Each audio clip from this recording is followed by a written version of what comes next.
Welcome to mega 9 TV. నేను మీ జనని. మహారాజ్ రణధురంధర్, మహా తేజస్వి, మహాప్రతాపి, బుద్ధినిస్ట్, మొఘల్ సంహారక్, ధర్మవీర్ సర్జా ఛత్రపతి సంభాజీ మహారాజ్ కి జై.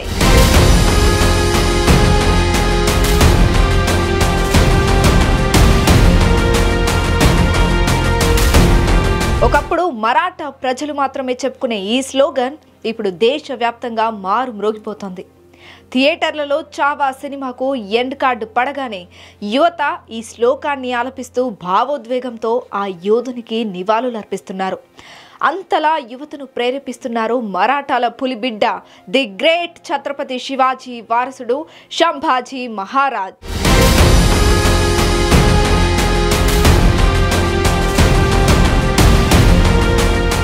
ఉన్మాద స్థాయిలో మత మార్పిడులు జరుగుతున్న కాలంలో హిందూ రాజ్య స్థాపనే లక్ష్యంగా తన పోరాటాన్ని సాగించిన సంభాజీ మహారాజ్ అప్పటి మొఘల్ రాజు ఔరంగజేబుకు కంటి మీద కునుకు లేకుండా చేశారు.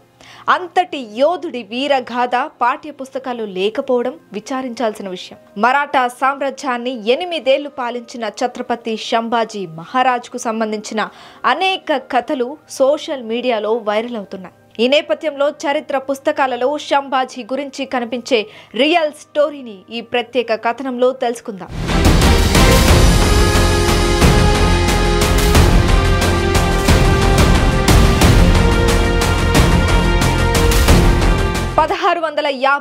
సంవత్సరం మే 14న మహారాష్ట్రలోని పూణే నుంచి 50 కిలోమీటర్ల దూరంలోని పురందర్ కోటలో శివాజీ సాయిబాలకు పుట్టాడు ఓ యోధుడు. అతనే సంభాజీ మహారాజ్. ఛత్రపతి శివాజీ మహారాజ్ 2 కుమారులు. అందులో పెద్దవాడు సంభాజీ, చిన్నవాడు రాజారాం. వీరిద్దరి మధ్య 13 ఏళ్ల వయస్సు తేడా ఉంది. సంభాజీకి సోదరుడితో పాటు 6 అక్క చెల్లెళ్ళు ఉన్నారు. సంభాజీ 2 ఏళ్ల వయసులోనే తల్లి చనిపోయింది. అప్పటి నుంచి నానమ్మ జిజియాబాయి దగ్గరే పెరిగారు. సంభాజీని తన కుమారుడు శివాజీలాగే పెంచి పెద్ద చేసింది జిజియాబాయి. పిలాజీ షిర్కే కుమార్తె జివుబాయిని సంభాజీ వివాహం చేసుకున్నారు. తర్వాత ఆమె యేసుబాయిగా పేరు మార్చుకున్నారు.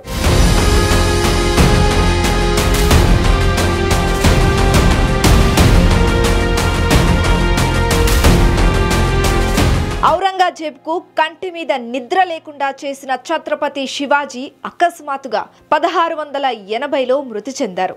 ఆ తర్వాత మరాఠా సింహాసనాన్ని సంభాజీ అధిరోహించారు. దాదాపు 9 ఏళ్ల పాటు అంటే 1689 వరకు రాజ్యాన్ని కాపాడుతూ వచ్చారు. ఓవైపు రాజ్యంలో అస్థిర పరిస్థితులను చక్కదిద్దుతూ, ఇంకోవైపు మొఘలులతో తన తండ్రి శివాజీలాగే పోరాటం సాగించారు. ఆయన నిజ జీవితంలో జరిగిన సంఘటనల ఆధారంగానే చావా సినిమా తెర మీదకు వచ్చింది. ఈ సినిమాకు చావా అనే పేరు ఎందుకు పెట్టారనే సందేహం కూడా చాలా మందిలో ఉంటుంది. దానికి కారణం కూడా లేకపోలేదు. సంభాజీని అందరూ ముద్దుగా చావా అని పిలుస్తుంటారు. చావా అంటే పులి బిడ్డ అని అర్థం. ఆ పేరుకు తగ్గట్లే ఎన్నో సైనిక దాడులకు సంభాజీ నాయకత్వం వహించారు. అందులో అతి ముఖ్యమైనది మొఘల్ పాలనలోని బుర్హాన్పూర్పై దాడి. నాటి మొఘల్ చక్రవర్తి ఔరంగజేబు దక్కన్ను జయించాలనే ప్రయత్నానికి సంభాజీ అడుగడుగునా అడ్డుపడ్డారు. మరాఠా రాజ్యాన్ని కాపాడుకోవడానికి 1682 నుంచి 1688 వరకు అనేక వీరోచిత పోరాటాలు చేశారు.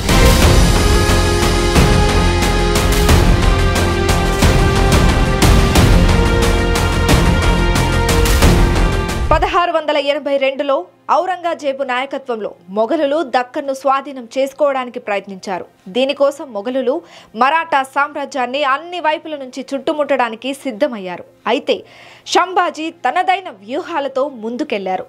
తనకంటే చాలా పెద్దదైన మొఘల్ సైన్యాన్ని గెరిల్లా యుద్ధ పద్ధతుల ద్వారా ఓడించారు. మరాఠా సైన్యాలు మొఘల్ సైన్యాలు ఉన్న బుర్హాన్పూర్పై భారీ స్థాయిలో దాడి చేశాయి. ఈ దాడితో మొఘలులు భారీ నష్టాలను చవిచూడాల్సి వచ్చింది. అయితే జీవితాంతం పోరాటాలతోనే గడిపిన సంభాజీని నమ్మిన వాళ్లే మోసం చేశారు. ఆయన్ని వెన్నుపోటు పొడిచి మొఘల్ సైన్యానికి పట్టించారు. ఆ ద్రోహం వెనకాల రకరకాల కారణాలు ఉన్నాయని చరిత్రకారులు చెప్తున్నారు. సంగమేశ్వర్లో కొద్దిపాటి అంగరక్షకులతో రహస్యంగా ఉన్న సంభాజీ గురించిన వివరాలు ద్రోహులు మొఘల్ సైన్యానికి అందజేశారు. దీంతో ముఖర్రబ్ ఖాన్ నాయకత్వంలోని మొఘల్ సైన్యం సంభాజీని ఆయన స్నేహితుడు కవి కలష్ని పట్టుకొని సోలాపూర్ దగ్గరలోని అలకూజ్లో ఉన్న ఔరంగజేబు దగ్గరకు పంపించారు. సంభాజీ కంటే ముందు మొఘల్ సైన్యం పట్టుకున్న బీజాపూర్, గోల్కొండ సుల్తాన్లకు ఇచ్చిన మర్యాద కూడా సంభాజీ మహారాజ్కి ఇవ్వలేదు ఔరంగజేబు. దౌలతాబాద్ కోటలో ఖైదు చేసిన సంభాజీ మహారాజ్ను అతి క్రూరంగా హింసించారు. మహావీరుడైన సంభాజీ మహారాజ్కు అతని స్నేహితుడు కవి కలష్కు బఫూన్ల డ్రెస్ వేసి శునకానందం పొందాడు. చొక్కాల చివర చిన్న చిన్న గంటలు కట్టి ఒంటల మీద ఎక్కించి నగరంలో ఊరేగించి ఘోరంగా అవమానించాడు. సంభాజీని చంపే ముందు ఔరంగజేబు ఆయన ముందు 3 షరతులు పెట్టాడు. మరాఠాల ఆధీనంలో ఉన్న అన్ని కోటలు మొఘలులకు అప్పచెప్పాలని, తమ రాజ్యపు రహస్య నిధులను తమకు ఇచ్చేయాలని, మరాఠా గూఢాచారులు సంభాజీకి సహకరించే అధికారుల పేర్లు బయట పెట్టాలని షరతులు పెట్టారు. వీటితో పాటు తాను ముస్లింగా మారాలని, అప్పుడే తనని ప్రాణాలతో వదిలేస్తానని ఔరంగజేబు షరతులు పెట్టారని చరిత్రకారులు చెప్తున్నారు. అయితే ఆ తర్వాత జరిగిన దానిపై మాత్రం మొఘల్, మరాఠా రికార్డులు భిన్నంగా చెప్తున్నాయి.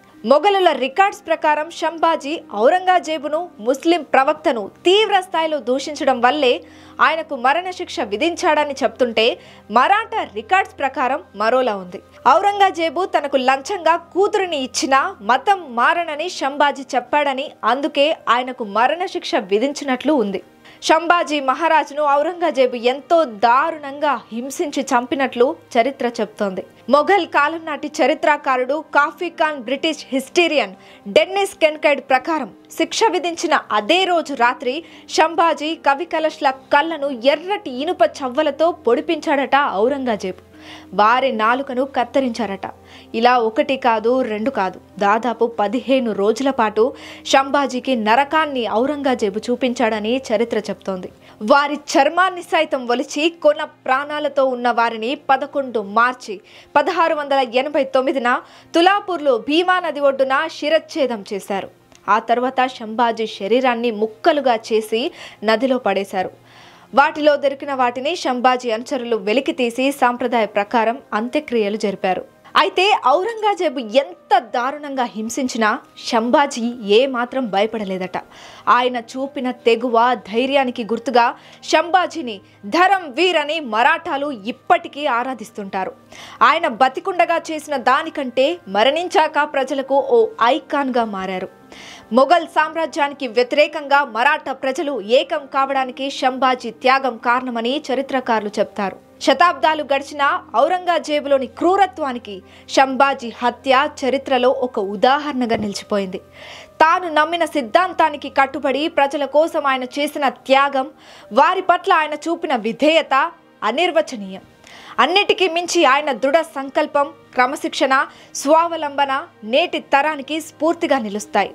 నిజమైన బలం కేవలం అధికారంలో కాదు, వ్యక్తిత్వం, పట్టుదలలో ఉందని ఆయన జీవితం తెలియజేస్తోంది. That is the real story of Chhatrapati Sambhaji Maharaj.